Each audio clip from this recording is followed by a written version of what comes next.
লাগাতার বৃষ্টির জেরে ভূমি ধসে জেরবার উত্তরের পাহাড়। কারণ জানলে অবাক হবেন, কারণ জানালেন বিশেষজ্ঞরা। পাহাড়ের বয়স কম ও সর্বক্ষণ জলে ভিজে থাকতেই বাড়ছে অসুস্থতা, ফলত বাড়ছে ভূমিধস। আগে নাগারে বৃষ্টি হলেও পাহাড়ে এত পরিমাণ ধসের খবর আসতো না, কিন্তু বর্তমানে পাহাড়ের ভূমিধস এতটাই বেড়ে গিয়েছে যে পাহাড়ে বসবাসকারীদের ভরা বর্ষায় কার্যত নাকাল দশা হয়েছে।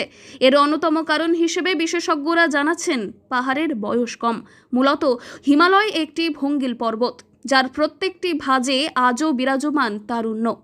প্রতি বছরই কম বেশি ধস নামতো এবং সেই ধসগুলো পরিষ্কার করা হতো, মেরামতি করা হতো। এটা আমরা জানতাম যে পাহাড়ি অঞ্চলে এটা হয়, এটা স্বাভাবিক। এবার ঘটনা হচ্ছে, আগেকার দিনে আমরা যেটা বেশি দেখতাম সেটা হচ্ছে ওপর থেকে মাটি পাথর রাস্তার ওপর ভেঙে পড়তো, তাতে রাস্তার কিছু ক্ষতি হতো।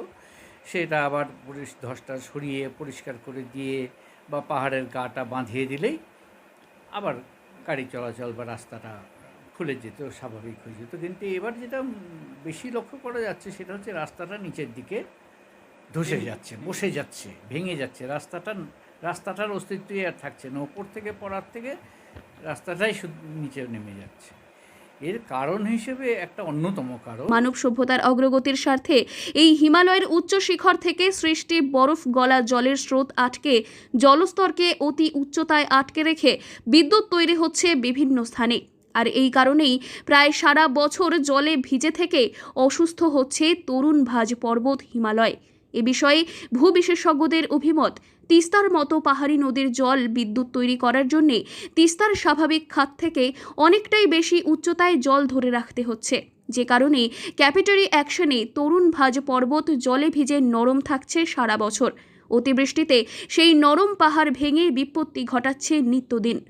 সেটা হচ্ছে তিস্তাতে প্রচুর পরিমাণে বাঁধ দিয়ে হাইড্রোইলেকট্রিক প্রজেক্ট তৈরি করা হয়েছে এবং সেই বাঁধে সারা বছর ধরে জল ধরে রাখা হচ্ছে।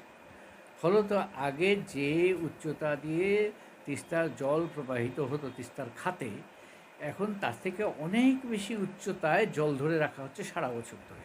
এবং এই সারা বছর ধরে পাহাড়ের দুই ধারে ক্যাপিলারি অ্যাকশনে শিলাস্তর জল ঢুকে নরম হয়ে থাকছে, আলগা হয়ে থাকছে।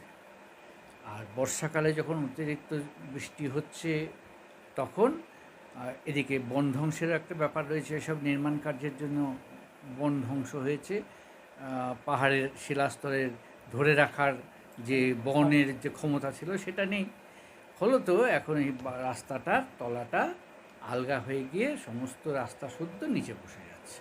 তবে এর সঙ্গে রয়েছে অবৈজ্ঞানিকভাবে বৃক্ষ নিধন, প্রাকৃতিক পরিবেশ থেকে শুরু করে জীববৈচিত্র্যের আমূল পরিবর্তন, সব মিলিয়ে এখনও গঠন প্রক্রিয়ার মধ্যে দিয়ে যাচ্ছে নরম পাহাড়। তাই একটু বৃষ্টি হলেই ধসে পড়ছে বারংবার। প্রকৃত অর্থে নমনীয় শিলার পাহাড় রূপ পেতে হিমালয়কে আরও 500 বছর সময় দিতে হবে আমাদের। তাহলেই হয়তো এই সমস্যা খানিক হলেও সমাধান হবে। জলপাইগুড়ি থেকে সুরজিৎ দে রিপোর্ট, লোকাল 18 বাংলা।